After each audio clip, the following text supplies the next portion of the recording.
loves, welcome back to the channel. Today I will be showing you how to sew this elegant twist crisscross organza top and a straight fitted skirt. This outfit looks elegant and very classy, but believe me, it is very easy to sew. I made this within 30 minutes and believe me, you can make it in less. Please do well to like this video, subscribe to my channel and drop me a nice comment. Let's get started. For the material, you can use organza or organdy or any other fabric that can give you that firm drapey effect. I am using organza of about 1.5 yards because my top length is very short. If you're going for a longer length, then you need to get more material. When choosing the fabric for this project, I recommend that you get a firm, strong fabric, okay, because mine is very soft and I didn't like that, okay. Now let's start cutting. I'll first of all fold the fabric into two. My fabric does not have the right or wrong side, so I'm just going to casually fold it into two equal parts. This is the side that is in length and the other side is in yardage, so I'm folding from the side that is in length, okay. You have to make sure that you secure all the edges with pin. I just want to draw a margin as the starting point. Okay, so this is now my starting point. The first thing I'm going to do now is to mark the full length of the top, okay. The full length of the top depends on you. I want mine to be 34 inches plus 1 inch hemming allowance, so I'll go ahead and mark it down. The next thing I'm going to do after that is to mark my shoulder width divided by 2. My shoulder is 14. When I divide by 2, I have 7. Then I'll mark the sleeve length. My sleeve length is 14. I'm going to add 2 inches hemming allowance. So the next thing I'm going to mark now is the armhole measurement. That will also serve as my round sleeve measurement. My basic armhole is 7.5. I'm going to be adding extra 2 inches to my basic armhole. So that means I have 9.5. If you want, you can add just 1 inch, okay. That is how wide I want my round sleeve measurement to be, as well as my armhole, okay. The next thing I'm going to mark now is my hip circumference. I'll come under the armhole line and mark my hip circumference divided by 4, okay. Then I'm going to add extra 2 to 4 or 5 inches in width, depending on how free you want this top to be on your body. In fact, you can even take this whole wideness if you want to take this whole wideness, but for mine, I want to mark just 4 inches, okay, ease to mine. Then I'll take this measurement down to the hemline. Come here and mark 1 inch because I want here to be curvy. I don't want here to be in angle 90. I want it curvy, okay. Then I'm going to come to the neckline and mark my basic neckline. My basic neckline is 3 inches, okay, by 1. All right. What I'm going to do next is to add ½ inch joining seam allowance at the shoulder line, okay. I'm going to add ½ inch seam allowance at the neckline. I will go ahead now and cut out.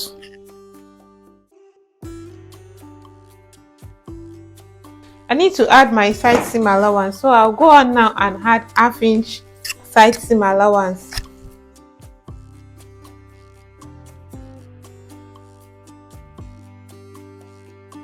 Then I'm going to carefully pin down the back bodies, okay. This is the back bodies. We'll use the back bodies to cut out the front bodies. All right.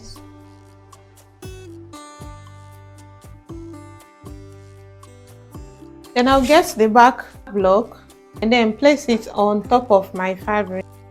So if I should use this length, my fabric will no longer be enough for what I am making, okay. So I'm going to reduce the length of the top a little bit.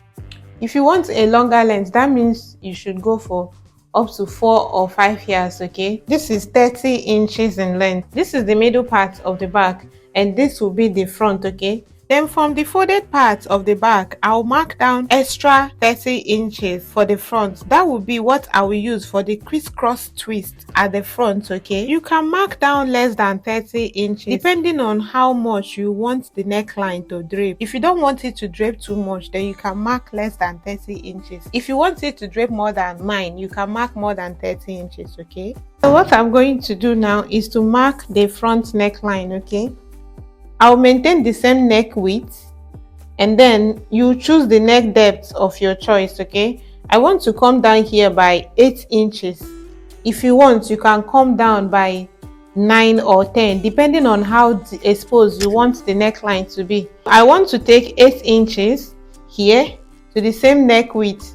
So I'll go ahead now and draw out the center line, okay? This is the center line. I'll connect the neckline. Now I decided to extend the neck depth down by 15 inches from the shoulder line, okay? Because I am going to be wearing camisole inside this top, okay? If you're not wearing anything inside the top and you don't want the neckline to be deep, then you can maintain the neck depth of your choice. That is that 8 inches that I marked initially, all right? The length of what you have here depends on how drapey you want it to be at the front, okay? Then from that neckline of the front, I'm going to connect it like so. You can equally use your French curve to connect.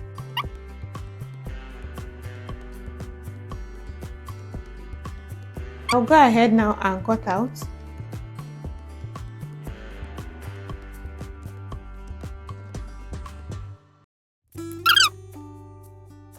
So this is what I have now. I'll go ahead and notch the midpoint of the back because I'm going to need that middle point of the back, okay?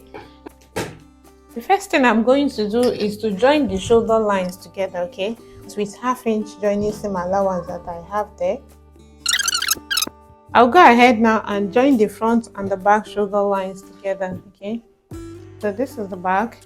I'll place on top of the front.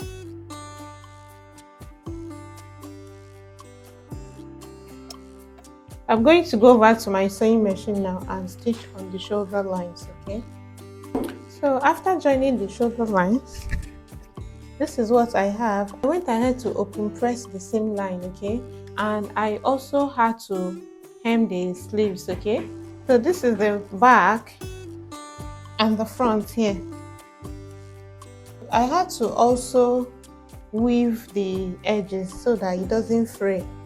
Okay. The next thing we are going to do now is to join the middle part of this front. As you can see, I have already joined the middle parts, okay? So what I'm going to do now is to carefully bring them together, all right, with the wrong sides facing each other. I'll pin because I'm going to join it to the neckline, okay? So I'll come to the front and indicate where I want my joining to stop, okay? From the shoulder line, I want to stop here.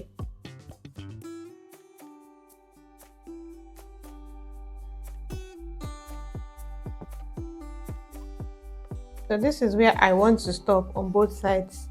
So I'll stop my pin in there. So I'll get the back and indicate the middle of the back, all right? Then I'll turn to the right side of this fabric. So what I'm going to do now is to twist the front, okay, like so. Let me do it again. So this is the way it is. I'm going to twist once, just once, okay, and then pin it down, starting from the middle of the back, okay. Then I'll pin all around the neckline till I get to where I want to stop, okay. Then I'll pin the other side as well. Now I'm going to go over to my sewing machine and stitch, okay.